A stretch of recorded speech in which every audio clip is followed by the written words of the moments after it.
강선우 의원 측에 공천원금 1억 원을 건넨 의혹을 받는 김경 서울시 의원이 3시간 반 경찰 조사를 받고 귀가했습니다. 경찰은 어제 강 의원과 김 시 의원의 자택 등을 압수수색했습니다. 더불어민주당 새 원내대표에 삼선 한병도 의원이 선출됐습니다. 한 원내대표는 1년의 혼란을 신속하게 수습하고 이재명 정부의 성공을 든든하게 뒷받침하겠다고 밝혔습니다.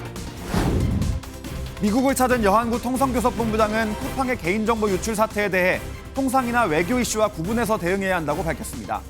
오는 14일로 예상되는 미국 연방대법원의 상호관세 판결에 대해선 다양한 시나리오에 대응하겠다고 말했습니다. 반정부 시위가 거세지는 이란에서 강경 진압으로 2,000명 넘게 숨졌을 가능성이 제기됐습니다. 트럼프 미국 대통령은 군사작전을 고심하는 것으로 알려졌습니다.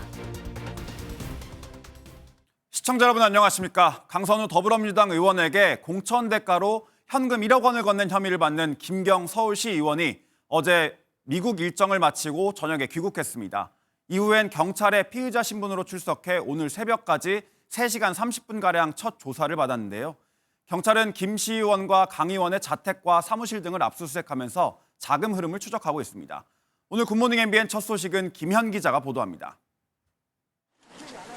피의자 신분으로 경찰에 출석해 3시간 반가량 조사를 마치고 나온 김경 서울시 의원.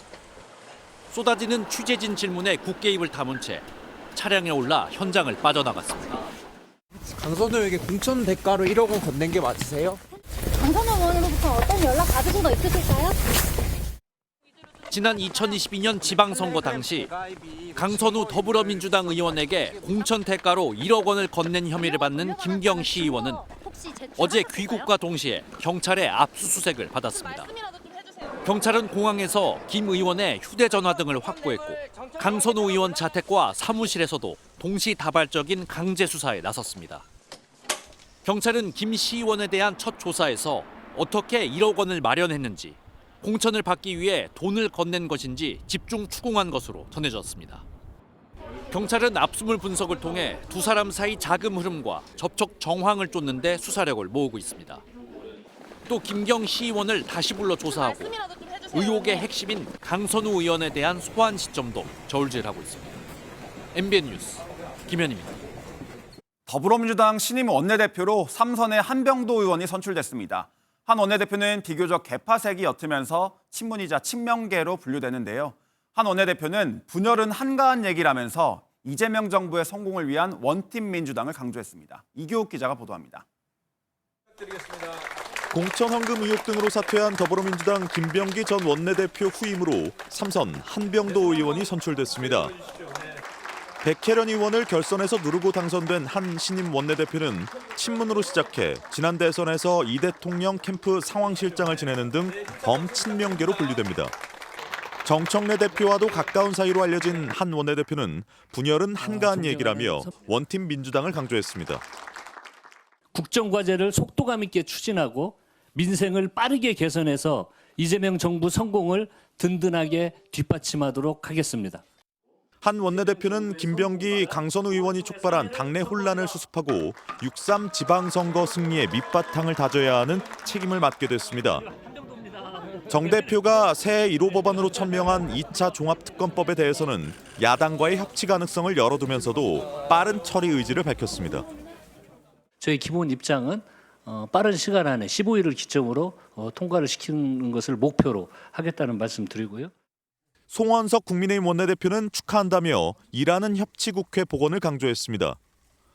민주당 최고위원 보궐선거에선 비당권파인 강득구, 당권파인 이성윤, 문정복 의원이 당선됐습니다.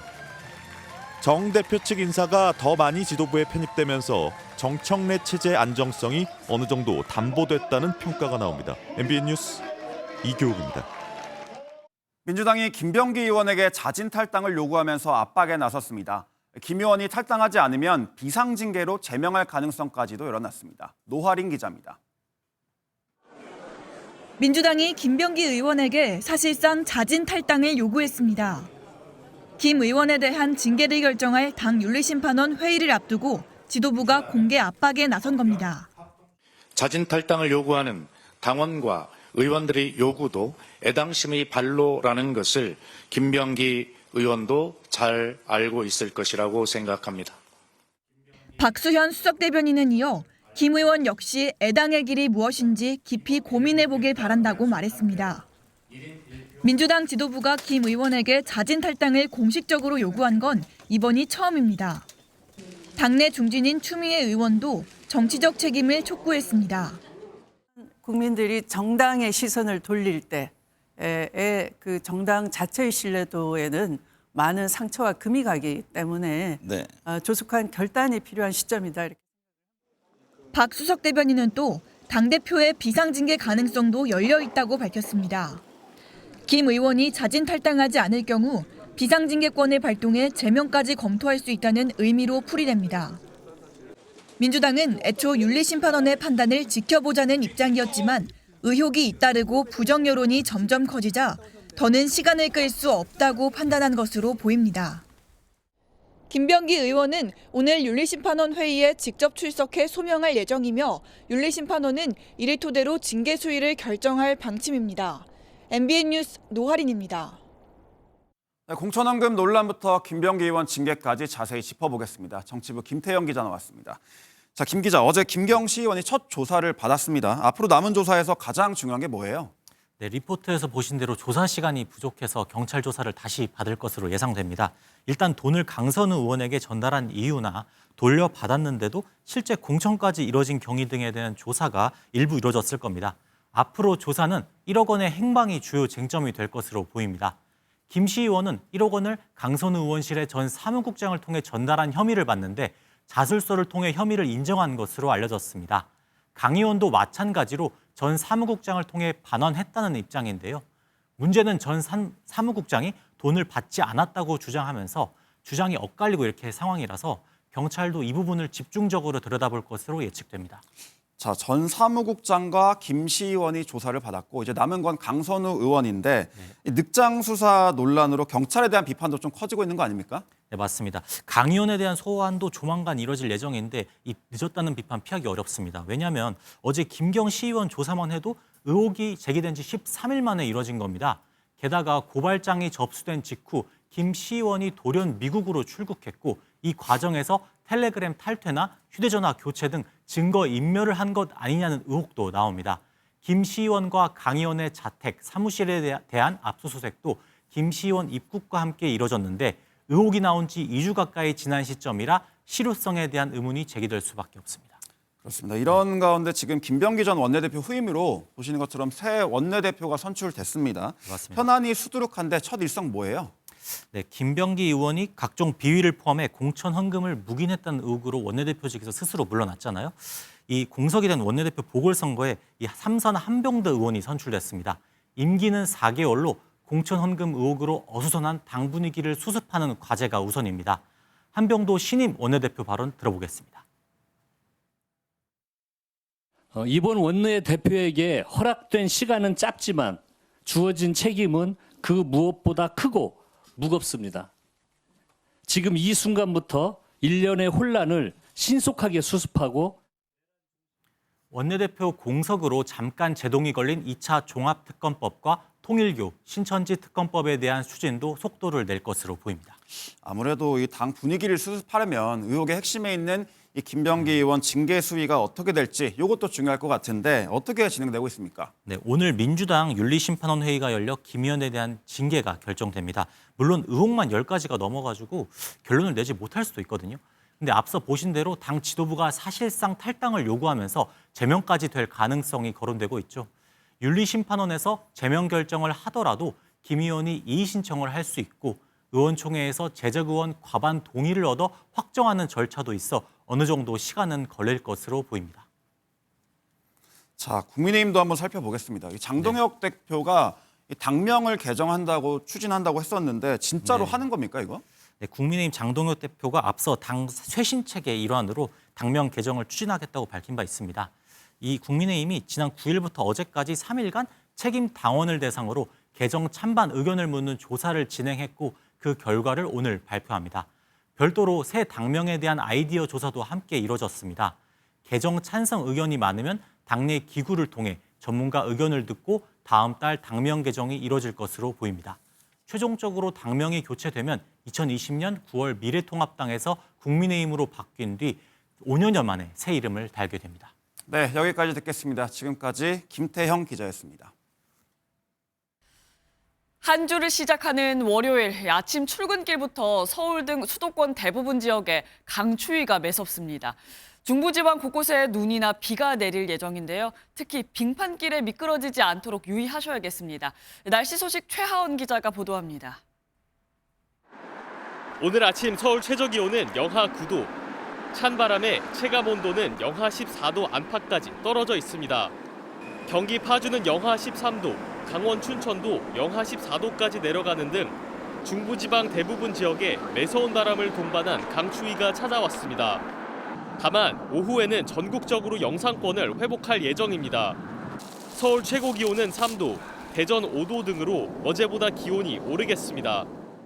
주 초중반에는 기온이 평년보다 조금 낮아 춥겠으나 주 후반에는 평년 기온을 회복하겠습니다.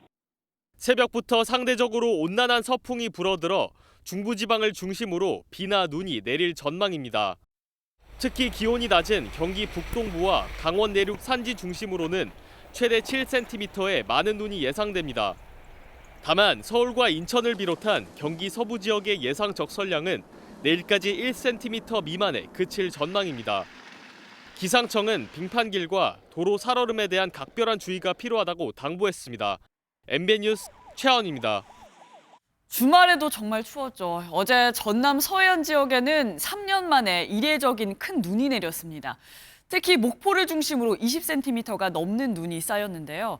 눈길 사고는 물론 항공과 여객선 운항에 차질을 빚기도 했습니다. 정치훈 기자가 취재했습니다.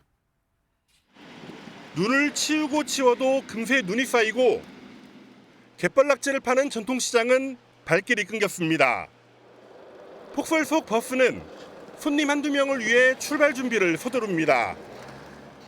녹는 것까지는 괜찮은데 밤에 온도가 떨어지면은 얼어가지고 그게 이제 3년 만에 폭설이 쏟아진 전남 목포시는 눈밭이 됐습니다.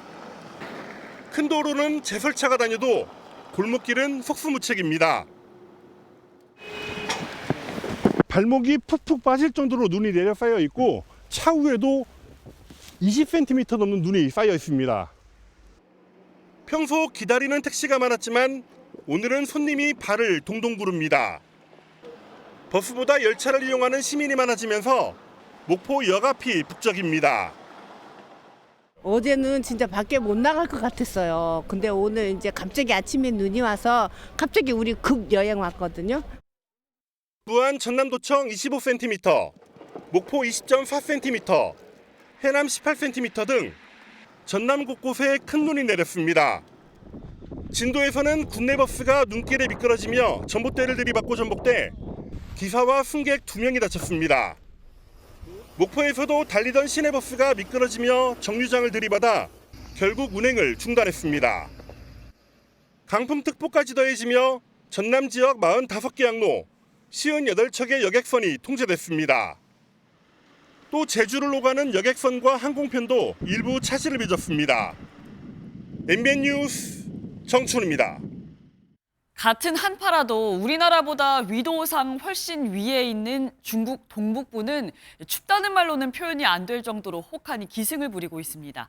잠깐만 방심해도 집안이 빙판이나 에스키모 집인 이글루처럼 변할 정도인데요. 베이징에서 김한준 특파원이 전해왔습니다. 바닥부터 싱크대까지 부엌이 모두 얼음으로 뒤덮였습니다. 얼음을 테마로 한 카페 같아 보이지만 사실은 평범한 가정집입니다. 깜빡하고 수돗물을 틀어놓고 여행을 다녀왔는데 넘친 물이 집안을 빙판으로 만든 겁니다.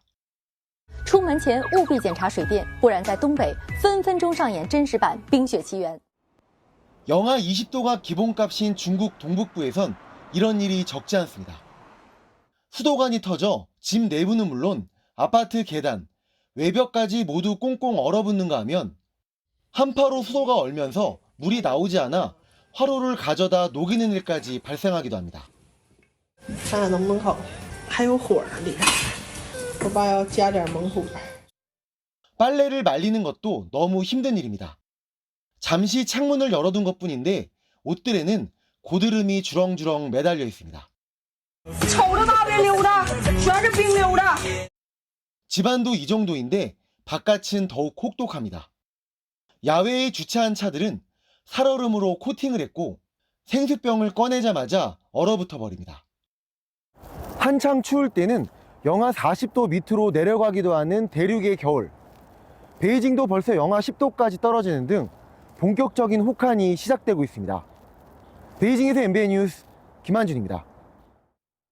오늘은 어떤 이슈가 기다리고 있을까요? 굿모닝 MBN이 엄선한 투데이 라인업을 통해 오늘의 주요 일정과 현안을 함께 살펴보겠습니다. 임금 인상안을 놓고 갈등 중인 서울 시내버스 노사가 오늘 막판 협상에 나섭니다. 협상이 결렬되면 노조는 내일 첫 차부터 파업에 들어갈 계획입니다. 78년 만에 검찰을 대체할 수사기관인 중대범죄수사청과 공소청 설치 관련 법안이 공개됩니다. 검찰개혁 추진단은 중수청과 공소청의 역할과 구성 등 세부 내용을 발표할 계획입니다. 서울중앙지법이 오늘 전체 판사가 참석하는 회의를 열고 내란 전담 재판부와 영장 전담 법관 구성에 대해 논의합니다. 목요일엔 서울고법도 전체 판사회에서 내란 전담 재판부 구성 방안을 다룹니다. 12.3 비상계엄에 가담한 혐의를 받는 이상민 전 행정안전부 장관의 1심 결심 공판이 오늘 열립니다. 이 전 장관은 윤석열 전 대통령의 계엄 선포를 방조하고 언론사 단전 단수 지시를 전달하는 등 내란을 공모한 혐의를 받습니다. 지금까지 투데이 라인업이었습니다. 김정은 북한 국무위원장의 동생 김여정 노동당 부부장이 한국발 무인기 사건에 대한 담화를 내놨습니다. 국방부가 밝힌 민간 소행 가능성에 대해 본질은 군부냐 민간이냐에 있지 않다며 우리 정부의 책임론을 부각한 겁니다. 불량배, 쓰레기 집단이라는 원색적인 비난까지 쏟아내며 우리 정부의 대화 재개 노력에 또 한 번 거부감을 나타냈습니다. 먼저 손성민 기자의 보도입니다. 김여정 북한 노동당 부부장이 자신들이 주장하는 이른바 한국발 무인기 영공 침범과 관련해 어제 추가 담화를 내놨습니다. 김 부부장은 윤석열 정부 시기 이뤄졌던 평양 무인기 작전까지 거론하면서 어느 정권이 저질렀든 우리에게는 똑같은 한국의 도발이라고 주장했습니다. 그러면서 무인기에 대한 구체적인 설명이 반드시 있어야 될 것이라며 민간 소행이라 하더라도 국가안보의 주체인 당국이 그 책임에서 벗어날 순 없다고 말했습니다. 담화의 수위도 이례적으로 높아졌습니다. 또다시 우리로 하여금 한국이라는 불량배 쓰레기 집단에 대한 더욱 명백한 표상을 고치는데 커다란 도움을 주었다. 이재명 정부 출범 이후 김 부부장 명의의 담화가 2차례 나온 적은 있지만 담화에 저속한 표현이 등장한 건 이번이 처음입니다. 전문가들은 우리 정부의 한반도 평화 공존 정책을 견제하려는 정치적 메시지로 보고 있습니다. 9차 당대회를 앞두고 가장 적대적인 두 국가 관계를 제도화, 고착화하기 위한 분위기 조성 차원에서 무인기 문제를 제기했을 가능성이 매우 높습니다. 이번 담화가 북한 주민들이 보는 노동신문에도 함께 실린 만큼 9차 당대회를 앞두고 내부 결속을 강화하려는 전략으로 보입니다. MBN 뉴스 손성민입니다. 김 부부장의 담화에 청와대는 북한을 향해 도발이나 자극 의도가 없었다고 거듭 강조했습니다. 2차례나 군경 합동 조사를 통한 진상규명과 신속한 결과 공개를 약속했는데요. 그러자 국민의힘은 북한 눈치를 보는 자충수라고 비판했습니다. 이어서 송주영 기자의 보도입니다. 취임 이후 북한과의 대화 재개 필요성을 강조해왔던 이재명 대통령. 우리가 바늘구멍이라도 뚫어야 되겠다는 얘기를 제가 드린 것처럼 남북 간에 소통하고 또 대화하고 협력하고 공존 공영의 길을 가야 되는데 지금은 바늘구멍 하나도 여지가 없습니다. 가뜩이나 남북 대화가 어려운 상황에서 무인기 변수가 발생하자 논란 차단에 적극적으로 나섰습니다. 먼저 청와대는 북한의 한국 무인기 침투 주장에 대해 도발하거나 자극할 의도가 없음을 다시 한번 확인한다고 밝혔습니다. 그제 사실이라면 중대 범죄임으로 엄정 수사하겠다고 밝힌 데 이어 어제도 군경 합동조사를 통해 진상을 규명하고 결과를 신속하게 공개할 것이라고 강조했습니다. 사실관계를 정확히 파악한 뒤 대응하겠다는 취지로 해석됩니다. 대응 기조는 대북 확성기 중단 같은 긴장 완화와 신뢰 구축을 위한 실질적 조치와 노력으로 예상됩니다. 이재명 대통령은 오늘 오후 2시를 기해 우리 군 당국이 전방 지역에 설치한 대북 확성기 방송을 중지하도록 지시했습니다. 이는 남북 간 군사적 대치 상황을 완화하고 상호 신뢰 회복에 물꼬를 트기 위한 조치입니다. 국민의힘은 눈치보기라며 비판했습니다. 대통령이 중대 범죄라는 표현까지 사용하며 군의 작전권을 스스로 위축시키는 것은 북한 눈치 보기와 다를 바 없습니다. 집권 2년차를 맞아 본격적으로 남북 대화 재개를 모색하려던 이 대통령의 구상이 무인기 돌발 변수로 벌써 시험대에 오르게 됐습니다. MBN 뉴스 송주영입니다. 성추행 혐의를 받고 있는 장경태 더불어민주당 의원이 피의자 신분으로 경찰 조사를 받은 것으로 나타났습니다. 장 의원은 SNS에 고소인이 3초짜리 영상만 제출했다며 무고를 주장했는데 고소인은 해당 입장에 대해 강력 반발한 것으로 알려졌습니다. 김순철 기자의 보도입니다. 술에 취한 여성을 성추행한 혐의로 경찰 수사를 받아왔던 장경태 더불어민주당 의원이 그제 비공개 소환 조사를 받았습니다. 지난해 11월 말 서울경찰청에서 수사에 착수한 지 44일 만입니다. 경찰은 2024년 10월 서울 여의도의 한 식당에서 촬영된 영상 등을 제시하며 실제 여성을 성추행했는지 캐물었지만 장 의원은 혐의를 전면 부인한 것으로 알려졌습니다. 타당 보좌진이 저를 고소해서 얻을 실익은 아마 정치적 이유라고 저는 생각을 하고요. 조사 이후 SNS에는 고소인이 단 3초짜리 영상만 제출했는데 자신 있으면 보도된 원본 영상을 공개하길 바란다며 무고를 주장했습니다.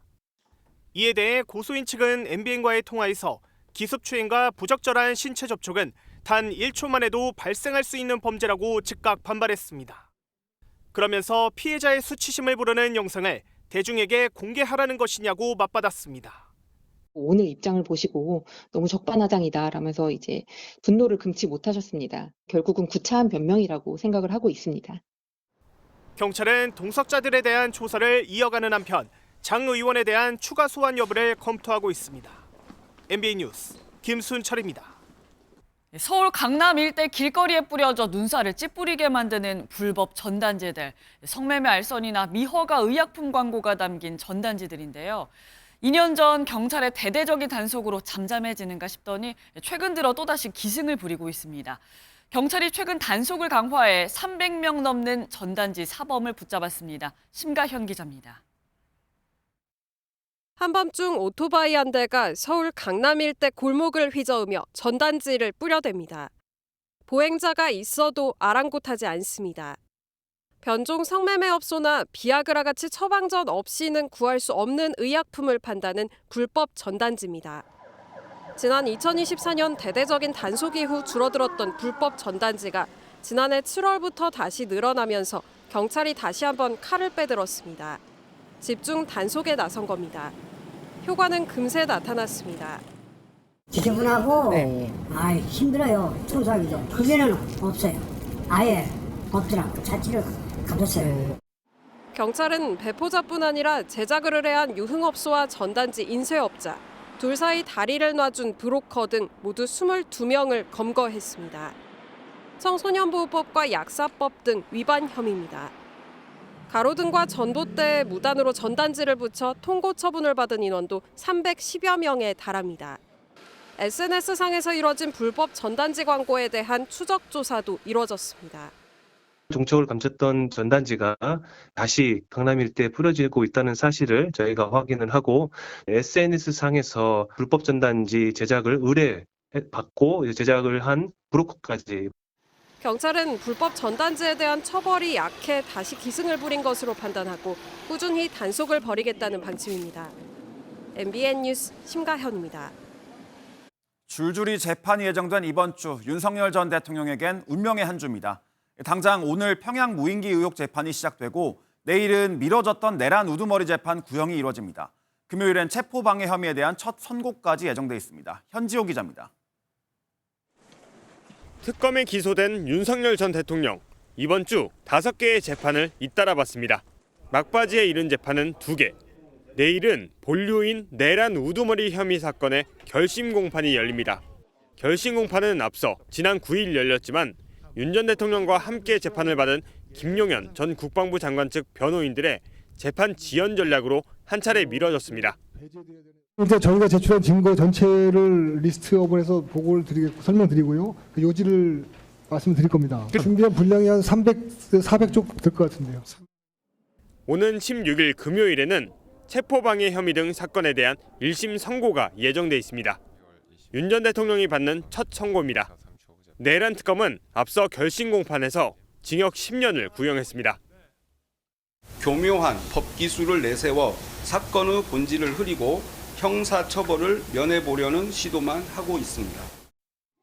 오늘은 평양 무인기 침투 일반 이적 혐의에 대한 첫 공판이 열리고 내일과 모레에는 국무회의 관련 위증 혐의, 이종섭 호주 도피 사건의 공판 준비 기일도 각각 예정돼 있습니다. 김건희 최혜병 특검이 기소한 명태균 여론조사 의혹과 수사 외압 의혹 재판은 이달 말 준비 절차에 들어가고 허위사실 공표 혐의는 아직 재판 일정이 잡히지 않은 상태입니다. MBN 뉴스 현주호입니다. 우리나라 통상협상의 총책임자인 여한구 산업통상부 통상교섭본부장이 올해 처음으로 미국을 찾았습니다. 모레로 예상되는 미국 연방대법원의 상호관세 판결에 대비하기 위해서인데요. 쿠팡의 개인정보 유출에 대한 우리 정부의 대응이 과도했다는 미국 측 우려에 대해선 통상이나 외교 이슈와 구분해야 한다고 밝혔습니다. 이동현 기자의 보도입니다. 여한구 통상교섭본부장이 미국 워싱턴 인근 덜레스 국제공항에 들어섭니다. 여 본부장은 우리의 디지털 규제 입법 관련 미국 측의 오해를 해소하고 미국 대법원의 상호관세 판결에 대비하기 위해 미국을 찾았습니다. 쿠팡의 정보 유출 사태에 관한 정부 대응이 대외 협의에 미칠 영향에 대한 취재진의 질문에는 이렇게 답했습니다. 사실 그 이슈는 어떤 통상이나 외교 이슈와는 구분해서 대응하는 게 필요하다고 봅니다.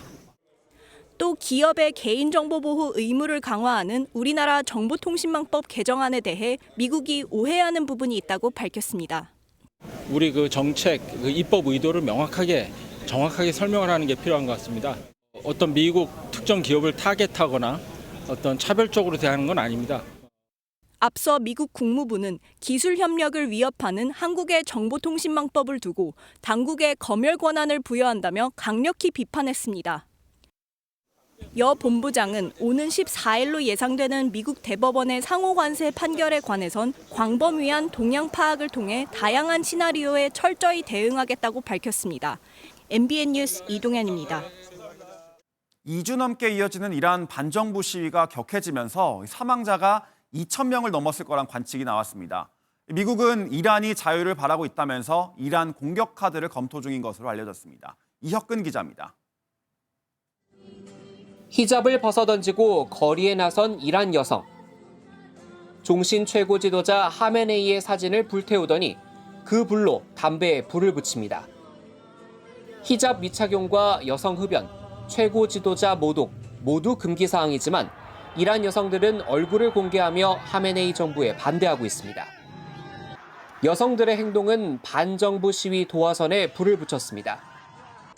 시위대는 냄비를 두드리며 이슬람 사원도 불태웠습니다.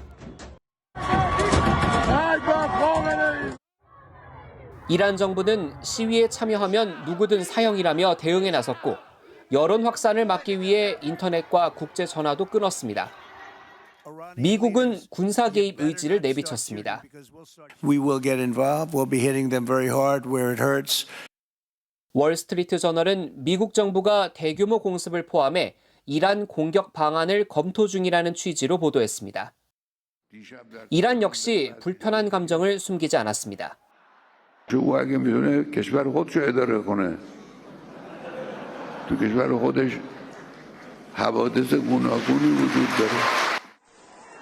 이란 반정부 시위가 2주 넘게 이어지는 가운데 미국의 군사 개입 여부는 새로운 분수령이 될 전망입니다.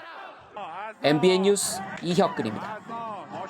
자신이 받은 노벨 평화상을 도널드 트럼프 미국 대통령에게 주고 싶다는 마차도 베네수엘라 야권 지도자와 절대 안 된다는 노벨위원회. 마차도가 조만간 트럼프 대통령을 만나는데 이 자리에서 메달만 넘길 수도 있다고 합니다. 김세희 기자입니다. 마리아 코리나 마차도 베네수엘라 야권 지도자는 지난해 받은 노벨 평화상을 양도하고 싶다고 지난 5일 폭스뉴스에 출연해 밝혔습니다. 니콜라스 마두로 독재 정권의 한거한 공로를 받았으니 마두로를 축출한 트럼프 미국 대통령에게 평화상을 넘기겠다는 겁니다. Surprise of the Venezuelan people certainly want to give it to him and share it with him. What he has done, as I said, is historic. It's a huge step towards a democratic transition. 마차도를 차기 정권 지도자로 주목하지 않았던 트럼프 대통령의 태도는 180도 바뀌었습니다. Well, I understand she's coming in next week sometime. And I look forward to saying hello to her. And I've heard that she wants to do that. That would be a great honor. 이를 지켜보던 노르웨이 노벨위원회는 성명문을 냈습니다.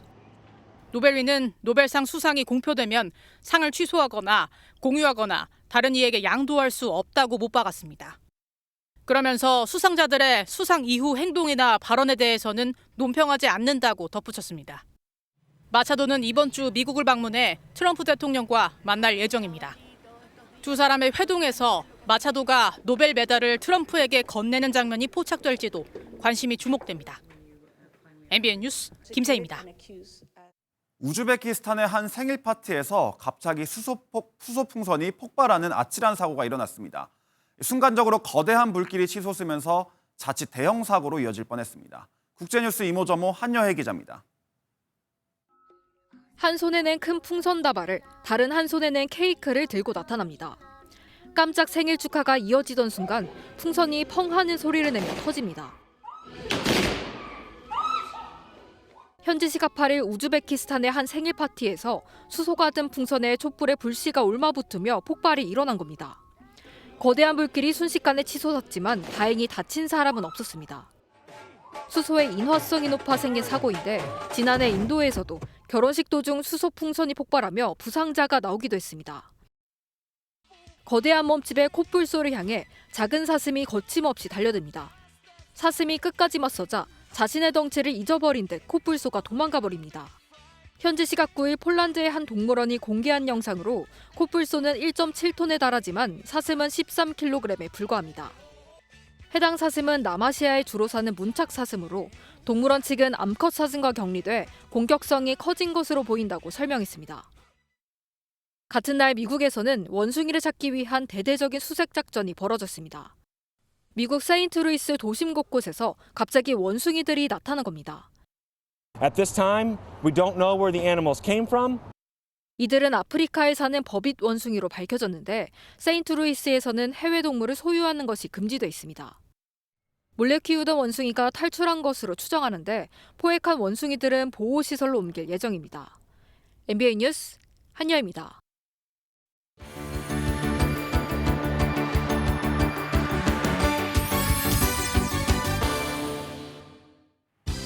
굿모닝 월드입니다. 평화롭던 가게가 아수라장이 됐습니다. 주인은 재앙과도 같았다고 그날을 기억하는데요. 화가 난 건지 신이 난 건지 도무지 알 수 없는 가출한 원숭이의 소동극을 담아왔습니다. 가게 안으로 원숭이 한 마리가 들이닥쳤습니다. 들어오자마자 가게를 순식간에 엉망으로 만들어버렸는데요. 눈에 보이는 건 뭐든 손에 잡히는 대로 부수고 봤다죠.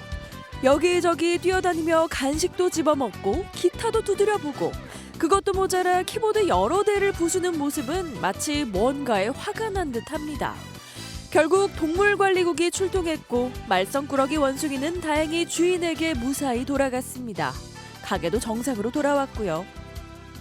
원숭이는 다행히 보호자에게 돌아갔지만 그럴 수 없는 동물들도 있습니다. 바로 보호자에 의해 버려진 반려동물들인데요. 미국에서도 유기동물들이 문제가 되고 있다네요. 미국 텍사스주의 동물보호소가 요즘 새로운 고민에 빠졌습니다. 한 주차장에 끈끈이 덫에 쥐 한 마리가 붙잡혔는데 길거리에 돌아다니던 쥐가 아니라 누군가 키우다 버린 반려동물이었던 거죠. 요즘 들어 반려동물의 실증이 나면 버리는 경우가 부쩍 많아졌다는데요. 특히 뱀이나 이구아나, 도마뱀 같은 이색 동물들이 대표적입니다. 수년간 먹이를 주고 돌봐주다 야생에 풀어놓는 건 사실상 사형 선고나 마찬가지. 책임질 자신이 없다면 처음부터 키울 생각을 하지 않아야겠죠. 부쩍 추워진 날씨에 한껏 움츠러들게 되는 요즘인데요. 독일엔 추위와 맞서 싸우는 동호회가 있습니다. 40주년 전통을 자랑하는 베를린 물개들 만나보시죠. 독일 베를린에는 올해 40주년을 맞은 특별한 행사가 있습니다. 바로 영하 10도에 달하는 추위에도 얼어붙은 옷으로 풍덩 뛰어드는 겨울 수영 축제죠. 혹독한 겨울을 이겨내던 옛 동독시대의 전통을 한 동호회 회원들이 이어오고 있습니다. 남녀노소 각양각색의 복장을 한 채 다 같이 즐기는 모습인데요. 자신들을 베를린 물개라 부르는 이들은 12살 어린이부터 90세 어르신까지 매주 일요일 함께 수영을 한다죠.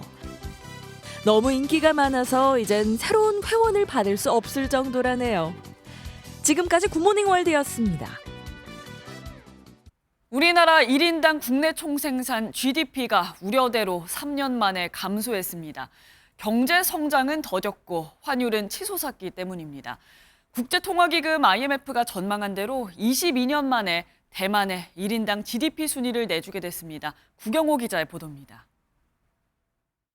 지난해 우리나라 1인당 GDP는 전년보다 0.3% 줄어든 것으로 추산됐습니다. 36,107달러.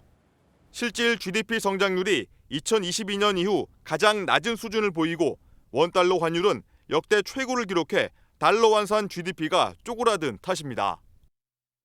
1인당 GDP 상황을 보겠습니다. 2020년 강달러 영향으로 크게 줄었다가 이후 소폭 증가했습니다. 하지만 이번에 복합적인 원인으로 3년 만에 감소를 기록했습니다. 우리나라가 0.3% 뒷걸음치는 사이 반도체 수출로 급성장하고 있는 대만은 우리를 추월했습니다. 32,000달러대에서 1년 만에 38,000달러대로 급증해 우리 경제가 22년 만에 역전을 허용한 겁니다. 대만은 또 지난해 IMF 예상대로 올해 사상 첫 4만 달러 고지도 달성할 것으로 전망됐습니다. 우리나라보다 2년 더 빠를 거란 예측입니다. 기업의 성장성을 도와줄 수 있는 자금 조달 방법, 이런 것들에 대한 진지한 고민들이 필요할 때가 아닌가. 그리고 신산업 발굴까지 동시에 이루어져야 되는 상황이다라. 우리 정부는 여러 부양책을 통해 잠재 성장률 반등과 함께 일단 올해 1인당 GDP 37,000달러대 회복을 기대하고 있습니다. MBN 뉴스 구경호입니다.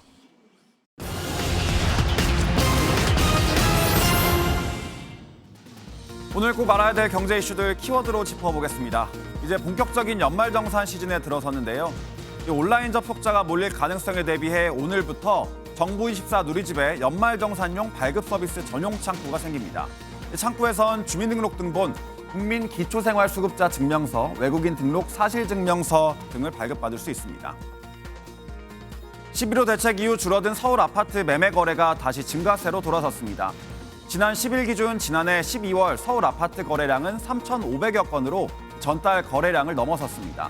지난해 12월 계약은 거래 신고 기한이 아직 이달 말까지 20일가량 남아 있습니다. 금융감독원이 오늘부터 3월까지 허위 입원 등 실손 보험 사기 신고 포상 기간을 운영합니다. 포상금은 신고인이 병의원 관계자일 경우 5천만 원, 브로커 3천만 원, 환자 1,000만 원입니다. 지금까지 굿모닝 경제였습니다.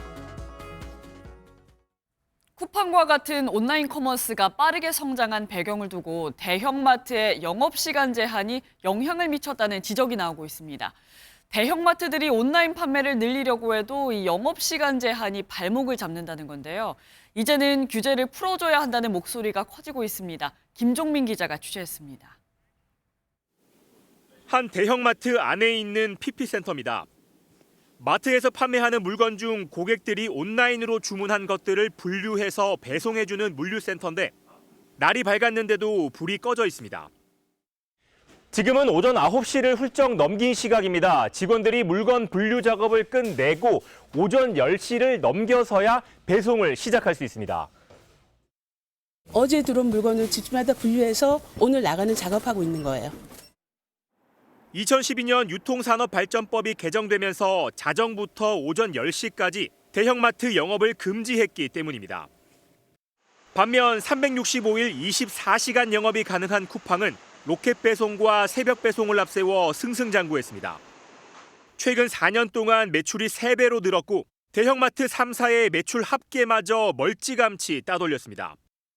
유통산업발전법이 애초에 취지와는 다르게 대형마트와 전통시장의 동반 침체를 불러왔고 현재 온라인 중심의 시장 구조도 제대로 반영하지 못한다는 지적이 나오고 있습니다.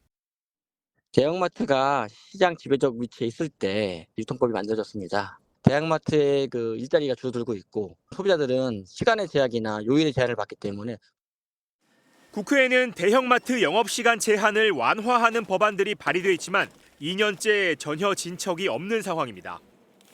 MBN 뉴스 김종민입니다. 오늘도 추위 대비 단단히 해주셔야겠습니다. 여전히 일부 중부와 경북, 전북 내륙으로는 한파특보가 내려진 가운데 현재 경북 봉화가 영하 20도 가까이 떨어져 있고요. 서울도 영하 10.2도에 체감온도는 이보다 낮아서 어제보다 더 춥습니다. 오늘 중부지방을 중심으로는 눈 예보도 들어 있습니다.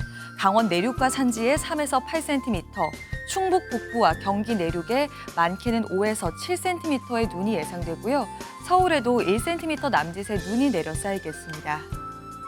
해안가와 산지로는 오늘 초속 20에서 25m 이상의 순간 돌풍이 불어들겠습니다.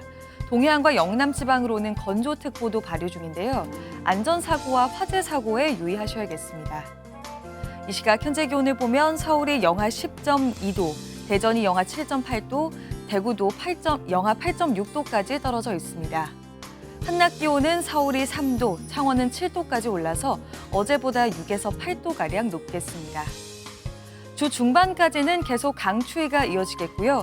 목요일 오전 한때 전국 곳곳에 비가 내릴 전망입니다. 내주셨습니다. 굿모닝 MBN 마칩니다. 저희는 내일 아침 7시에 더 알찬 소식으로 돌아오겠습니다. 건강하고 행복한 하루 보내시기 바랍니다. 고맙습니다.